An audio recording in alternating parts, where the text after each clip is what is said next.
Anyway, still wet pattern. This wet pattern continues out towards the west. Flash flood watch continues until 7 o'clock tomorrow evening. Here's the good news. Guadalupe River has come down, which is great.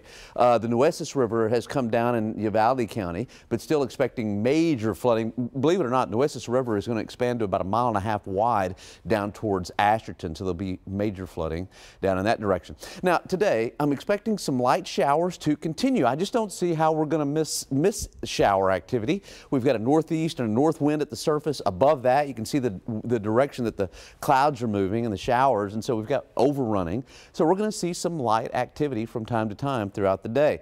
Haven't seen much out there right now. I'm not expecting a whole lot this morning. 50 degrees is the temperature. Look at Helotes, 46, up around Bernie, 47. It is cool. So our setup is a northerly wind at the surface. Above that, southwesterly wind. And so the rain chances will continue. All right, this is what I'm expecting over the next several days.